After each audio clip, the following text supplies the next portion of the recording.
Dans cette formation Excel, nous emboîtons le pas de la précédente qui nous avait permis de réaliser des calculs de totaux en considérant des taux de TVA et taux de remise variables à appliquer selon la catégorie des produits achetés. Nous avions à ce titre démontré les limites de la fonction conditionnelle si lorsque le nombre de conditions à vérifier devenait important. Pour pallier la difficulté, nous avions donc mis en œuvre la fonction d'extraction recherche-V qui nous avait permis d'extraire directement dans le calcul le taux de remise correspondant à la catégorie pour obtenir le résultat dynamique tout en simplifiant considérablement la syntaxe du calcul. Ici, le problème se corse. Il s'agit d'appliquer des taux de remise sur le montant total de la facture en considérant les quantités achetées.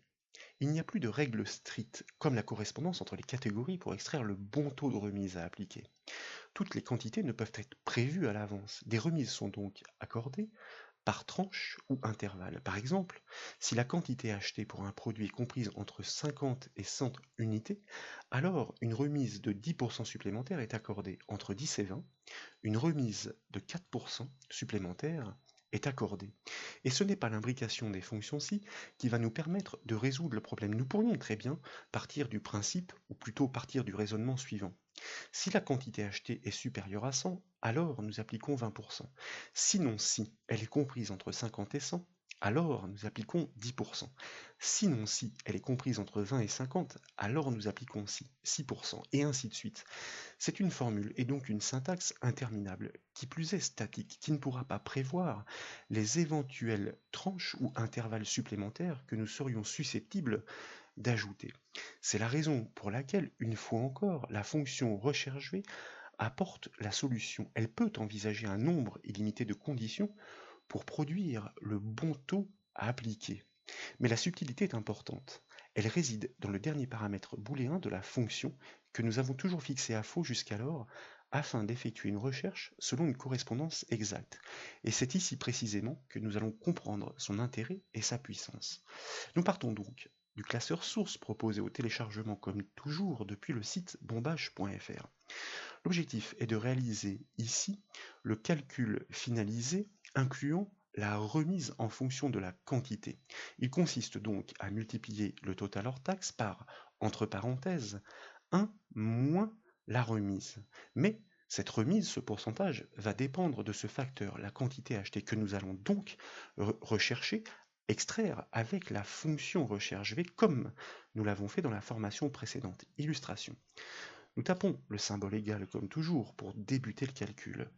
Puis nous désignons effectivement le montant hors taxe à factoriser dans le calcul pour calculer le montant avec remise, multiplié comme nous l'avons dit par entre parenthèses 1 moins le taux de remise, sauf que ce taux de remise est variable. Il dépend de cette quantité à rechercher dans ce tableau pour extraire le pourcentage de remise correspondant. Donc, comme nous l'avons fait précédemment, nous exploitons la fonction recherche-V que nous saisissons, que nous nommons, et lorsque nous ouvrons la parenthèse, elle demande les 4 éléments habituels. Quelle est la valeur cherchée, à quel endroit, pour restituer l'information correspondante, en l'occurrence le taux de remise. La donnée qui nous permet de trouver le taux de remise correspondant est la quantité, que nous désignons donc en premier argument de la fonction. Point virgule, nous passons désormais dans le paramètre de la table matrice, c'est-à-dire le tableau de recherche, que nous allons sélectionner intégralement, le titre compris. Et dans la foulée, nous n'oublions surtout pas de le figer, car lorsque, touche F4 du clavier, car lorsque nous allons répliquer le calcul vers le bas, nous allons donc changer de ligne, il est hors de question que le tableau fasse bouger ses bornes, qu'elles se déplacent, car la recherche est toujours effectuée entre la même borne de départ et la même borne d'arrivée. Point virgule, nous devons donc maintenant renseigner le numéro de colonne où se situe l'information à extraire par rapport à la recherche. Nous avons recherché la quantité dans la première colonne, le taux de remise correspondant se situe en deuxième colonne. Nous tapons donc le chiffre 2. Point virgule, nous allons dans un premier temps terminer, comme nous l'avons très souvent fait, avec le paramètre booléen faux qui permet de réaliser une recherche, donc une extraction, selon une correspondance exacte. Nous fermons certes la parenthèse de la fonction recherche-V et nous n'oublions pas de fermer la parenthèse de la factorisation qui englobe cette recherche. Nous validons le calcul par contrôle-entrée et à notre grande surprise, contrairement à la formation précédente. Cette fois-ci, nous ne produisons pas le résultat, ou presque, comme vous le constatez.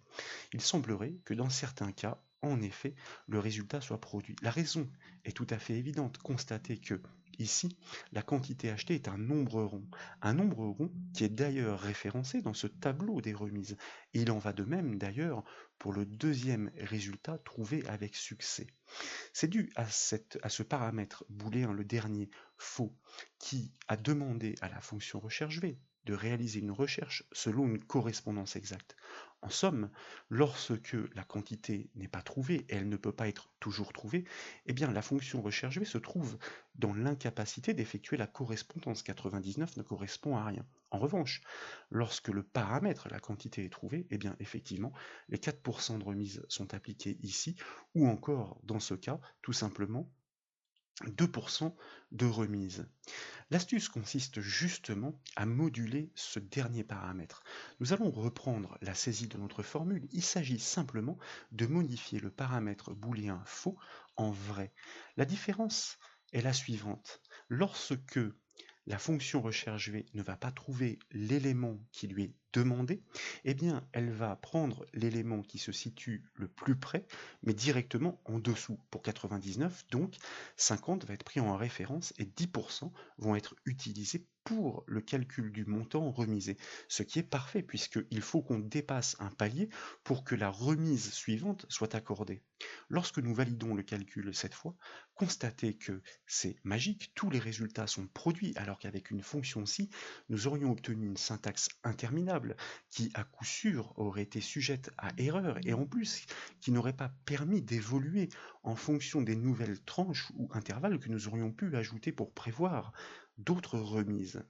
Cette fois-ci, nous allons faire une petite vérification avec la colonne confirmation qui consiste à afficher la remise qui en effet a été appliquée sur le montant total hors taxe acheté.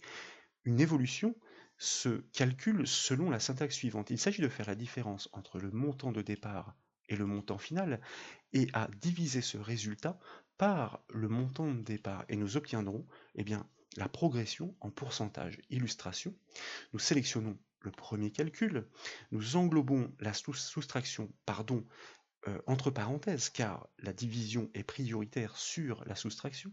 Nous faisons en effet la différence entre le total hors taxe et le total avec remise. Nous fermons la parenthèse et c'est ce résultat que nous divisons par le montant de départ pour obtenir l'évolution en pourcentage. Et vous constatez qu'a priori, c'est une remise de 10% qui a été appliquée à ce total hors taxe. Qu'en est-il si nous répliquons par double-clic sur la poignée de la cellule la logique du calcul? Eh bien, vous remarquez que vraisemblablement, tous les intervalles qui ont été prévus par le tableau de bord ont été respectés scrupuleusement, puisque lorsque le client achète un produit à hauteur de 21 unités, une remise de 6% lui est accordée, ce qui d'ailleurs justifie la différence entre le montant de départ et le montant final.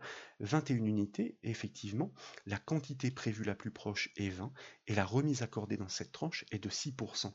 Constatez que dans le cas de 112 unités, nous dépassons la valeur seuil de la dernière tranche prévue et donc, fort logiquement, c'est une remise supplémentaire de 20% qui est accordée, soit un peu plus de 100 €.